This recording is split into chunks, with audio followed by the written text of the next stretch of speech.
நாம் பேசுகிற வார்த்தைகளுக்கும் உயிர் உண்டுங்க. ஒரு மனிதனோட வாழ்க்கையில் இவங்க இவ்வளோ தான் பேசணும், அவங்க அவ்வளோ தான் பேசணும் அப்படின்னு யாருமே சொல்லவே முடியாது. நாம் பேசுகிற வார்த்தை மகிழ்ச்சியானதாக இருக்கணும். அதே சமயம் அந்த மகிழ்ச்சியான வார்த்தை கூட அடுத்தவங்களை காயப்படுத்திடக்கூடாது. ஒருத்தங்க ரொம்பவும் மன கஷ்டத்தில் இருக்கும்போது அந்த இடத்துல நம்ம மகிழ்ச்சியாக பேசினா அவங்களுக்கு அது எவ்வளோ வலிக்கும்னு அதையும் நாம் யோசித்து தான் பேசணும். பேசும் வார்த்தைகளால் ஒருத்தரோட வாழ்க்கையை உயர்த்தி முன்னேற தான் செய்யணுமே தவிர நாம் பேசுகிறது அடுத்தவங்களை மன கஷ்டப்பட வைக்கக்கூடாது.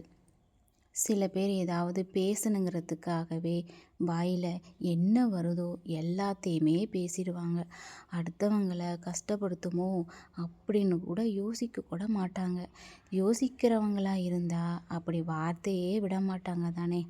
ஒருத்தரை பற்றி தெரிஞ்சுக்காமலேயே அவங்க சரியில்லாதவங்க, யாரையும் மதிக்க மாட்டாங்க, திமிரா திரிவாங்க, இப்படியெல்லாம் சிலர் சொல்லுவாங்க. இன்னும் சிலர் அவங்க தப்பு செஞ்சதை கண்ணால் பார்த்த மாதிரி இவங்க தப்பானவங்கன்னு முடிவே பண்ணி கடும் வார்த்தைகளை விடுவாங்க. கஷ்டப்படுறவங்கள பார்த்தா இப்படித்தான், இவன் இப்படித்தான், இவனெல்லாம் உருப்படுவாங்கிற இப்படியும் சொல்லுவாங்க.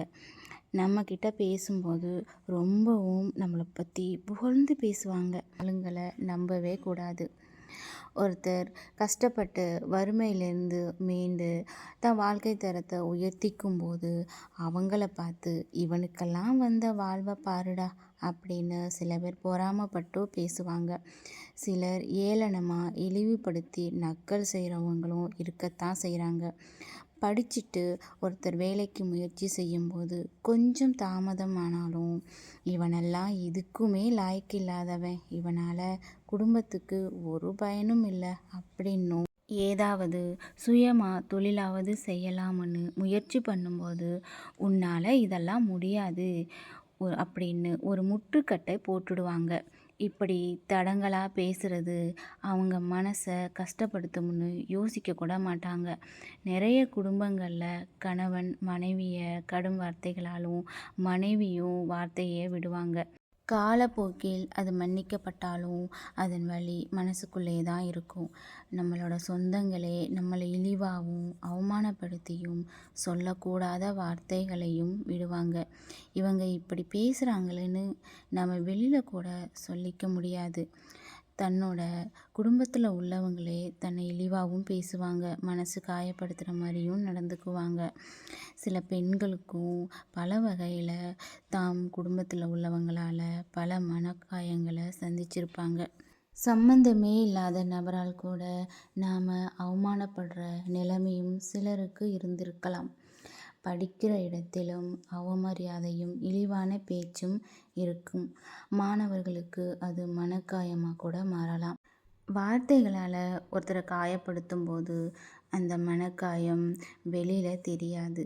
அதனால் என்ன பாதிப்பு வரும்னு கூட தெரியாது. சிலர் வேணுமுன்னே நம்மளை கேவலமாக பேசிட்டு சும்மா தான் பேசினேன், சும்மா தான் விளையாட்டுத்தனமாக சொன்னேன் அப்படின்னு சமாளிப்பாங்க. அவங்க உண்மையாக தான் உன்னை கேவலமாக பேசினாங்கன்னு மனசில் உள்ள வலியே நமக்கு சொல்லிடும். ஒருத்தரை இப்படி பேசுகிறது அவங்களோட தன்னம்பிக்கையையும் நிம்மதியையும் இல்லாமல் ஆக்கிடும். சிலர் அடுத்தவங்களை எப்போவுமே மட்டம் தட்டியே பேசுவாங்க. எல்லாத்தையுமே ஒரு கட்டத்துக்கு மேலே பொறுத்துக்கணும்னு ஒன்றும் அவசியமே இல்லைங்க. நீ எதுக்கும் லாயக்கு இல்லைன்னு சொன்னால் ஆமாம் நான் அப்படித்தான், உங்களுக்கு என்ன பிரச்சனைன்னு கேளுங்க, நீ எல்லாம் எங்கே உருப்பிட போகிற அப்படின்னு சில பேர் கேட்பாங்க. என்னைய பற்றி நீங்கள் கவலைப்பட வேணாம் அப்படின்னு சொல்லுங்கள். அப்போ தான் அவங்களுக்கு கொஞ்சமாவது யோசிக்கிற தன்மை வரும். எல்லாத்துக்குமே அமைதியாக போகிறாங்களே, நாம் என்ன வேணும்னாலும் பேசலாம்னு நினச்சி பேசுகிறவங்களுக்கு பதிலுக்கு பதில் கொடுக்கறது தப்பே இல்லைங்க. நிறைய பேர் அவங்க சூழ்நிலையில் பல மன கஷ்டங்களை பட்டிருப்பீங்க. யாருமே எனக்கு அப்படியெல்லாம் இல்லை, நான் நிம்மதியாக சந்தோஷமாக தான் இருக்கேன்னு சொல்ல முடியுமா சொல்லுங்கள்? வார்த்தைகளுக்கும் உயிர் உண்டு. அது ஒரு ஆயுதம் மாரி தான். அடுத்தவன் மனச குத்தி கிழிச்சு தழும்பாக்கிடும். நிறைய பேர் இப்படி என்ன வேணுனாலும் பேசலாம்னு ஒருத்தர பத்தி இன்னொருத்தர்கிட்ட பேசிட்டு, அவங்க கிட்டயே நல்ல புள்ள மாதிரி உறவாடவும் செய்றாங்க. இப்படி பேசுறவங்களும் ஏதோ ஒரு வகையில மனக்காயப்பட்டாதான் அதன் வலி அவங்களுக்கு தெரியும். அன்பான வார்த்தைகள தரலனாலும் பரவால்ல. மனசு கஷ்டப்படுற மாதிரி வார்த்தைகள விடாதீங்க. மனக்காயத்துக்கு மருந்து கூட இல்லங்க. ஆறாத தழும்பா அப்படியே தான் இருக்கும்.